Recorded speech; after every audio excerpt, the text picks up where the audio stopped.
Morning Jack. Nde nkani yathu ya lero ikutitengera ku Jamaica. Nkani mvesa isoni yoti yachitika chakumene 3 weeks ago. Nkani yake ndiyo kuza mwana uyu Shanai Coke. Shanai Coke anali mwana wa zaka 10. Amakhala ku Jamaica mudera la Troy Trelawney. Amakhala ndi abambo ake, mai ake, komanso agogo ake amakhala chapafupi kangati kuti mudzi sort of ngati township koma manyumba ake apafupi onse amakhala chapafupi anali ku primary. Nde Shanai anali ndi cousin wake wina wake mzibambo onena kuti anali atawamangidwa. Anamangidwa fera amazunguza mu mzindamo kuopseza azimayi komanso anapeza kuti anagwirirapo azimayi angapo ndi anamanga. Anapezeka kuti wamasulidwa after kuchita save zaka zingapo.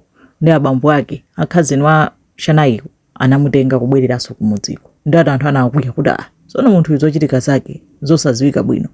Ana athu akhala pa chiopsezo chimene mwambwereseraso ndi chani. Ndi abambo ananenetsa kuti ayi abambo ake bambo yemwe anachoka ku prison iyo dzina ake anali Delroy Coke nde atanena kuti ayi uyuyu sapangaso misbehave wachoka ku prison akhazikika. Komabe anthu samasangalala mu community mu.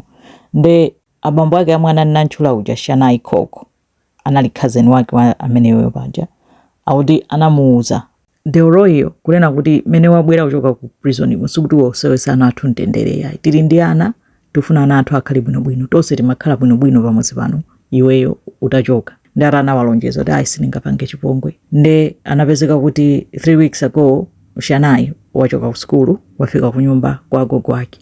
Agogo ake amamufuna kuti amtume ku nsika. Ndi anamtuma ku nsika.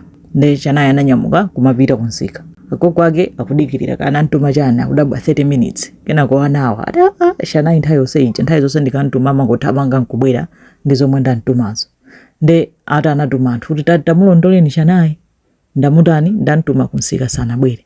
Anthu kulondola nkubwerera kuti sitikumuona tu Shanai. Agogo aja kunyamuka kuthamanga nawonso kulondola kunsika komwe anantumako. Atalondola kukafika komwe anantumako maglosa yonse around kunena kuti Shanai sanafike tikuno. Iwo cha Shanai sanafike.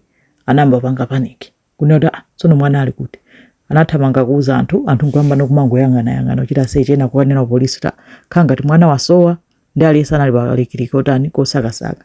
Kuphatikiza Delroy uja amathandiza nawo kutani kusakasaka komwe kuli Shanai. Anasakasakatu mpaka anapeza kuti anampeza pambali pa thengo chonchi. Koma atamuleza pakhosipa atamucheka pakhosi mwana waphedwa komanso anasonyeza kuti akuti mwana anagwiriridwa. Ne anthu achachitika njani anthu kuzafufuza kuyamba kuchita follow up ma footsteps kuti munthu amene analowera kuku nthawi yomwe Shanai amalowera kumene kuku ndi Delroy.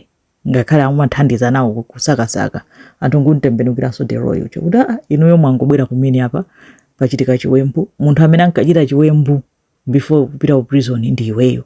Nde anthu mpanikizeni pamene pacha mpaka kukanga tiwaulula kuti ayi chabwino ndinakumana naye panjira apopo amati akupita kunsika koma ndinamuuza kuti tikhotere uku ngasi mwana anamulondola nkumene anakachita chipongwe nkumuleza pakhosi kumupha just like that.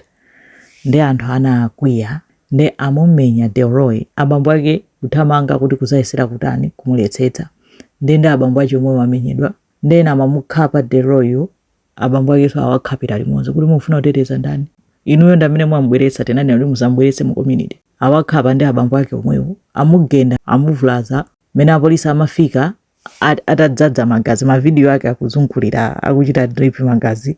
Anthu akugenda kumphinza ndi dzimiyala ena kumuchekacheka mpaka amupha. Abambo akewo alikayakaya sizoziwa ngati atakhale bwinobwino. Anthu anakwiya kwambiri mpaka naso awakolezeraso nyumba pompo kunena kuti no ways mwapanga dala chimene mwambweresera munthu ngati uyuyu kuphesa mwana onena kuti anali ndi future bwinobwino wayi. Anthu ena mpaka anayamba mademo inali nkhani yoopsa kwambiri kunena kuti khwanga kuti anthu amadziwa kuti uyuyu ali too dangerous koma amuloleza kuti abwererenso mu society yonena kuti wakapeza kuti wabwerezaso wapha munthu. Nkhani yake ndi imene yoti kupanga trend ku Jamaica. Zikomo kwambiri.